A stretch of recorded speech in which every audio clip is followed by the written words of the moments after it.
এবার সরাসরি ভাঙড়ে নজর রাখতে হচ্ছে, তার কারণ আবারও প্রকাশ্যে শাসক কোন্দল।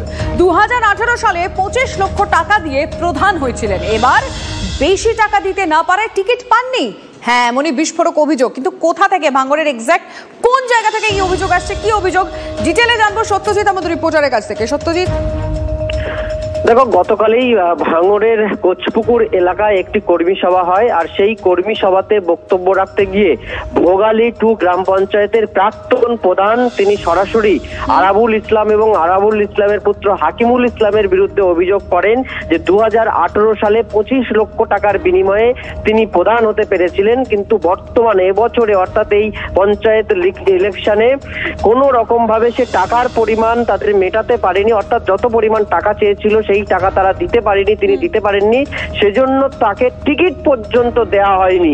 দীর্ঘদিনের প্রধান এবং অঞ্চল প্রধান হওয়া সত্ত্বেও শুধু বেশি পরিমাণে টাকা না দিতে পারার জন্যই তাকে টিকিট দেওয়া হয়নি বলেই তিনি কিন্তু এদিন বিস্ফোরক অভিযোগ করেন, ঠিক ভাঙড় 2 ব্লকের কোচপুকুর এলাকার একটি কর্মী সভা থেকে।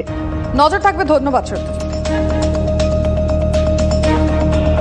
পঞ্চায়েতে দাঁড়া মাল দাও, প্রধান হওয়া মাল দাও, উপপ্রধান হওয়া মাল দাও, আবার দাঁড়াবার আগে এবারকার টাকার অফারটা অনেকটা বেশি ছিল, আমার দেওয়ার পরিস্থিতি ছিল। যদি বললো পঞ্চায়েতে দেবো 50 লাখ, তোর টিকিট ফাইনাল। আর যখন 18 সালে 25 লাখ দিচ্ছি তখন প্রধানটা ঠিক ছিল। নেতৃত্ব দিচ্ছি, 16 বছর পঞ্চায়েত চাল দিচ্ছি, আমার মতন লোকের তুমি মাইনাস করে দিচ্ছ। তোমার টাকার সাথে সম্পর্ক, তোমার লোকের সাথে সম্পর্ক নেই। মালের রফা কম হয়ে গেল, যে তখন ছিল আরাবুল ছিল, আরাবুল আর আরাবুলের ছেলেলেস, ওটা আরাবুল ইসলাম বলতে পারবে, আর মোদাসের ভাই যে প্রাক্তন প্রধান ভোগালী সেই বলতে পারবে। এ বিষয়ে নো কমেন্টস। আচ্ছা, অনুব্রতর ম্যাজিক কি ফিকে হচ্ছে? কমছে কাজলের কারিশমাও? না হলে একেবারে কাজল অনুব্রতদের গড়ে সমবায় ভোটে তৃণমূলের জোর ধাক্কা কিভাবে হয়? নলহাটির কয়থা সমবায় নির্বাচনে হারলো শাসক দল, আর বাজিমাত করলো কারা? বাম কংগ্রেস জোট। সমবায় 37টি আসনের মধ্যে 20টি আসনে জয়ী হলো জোট।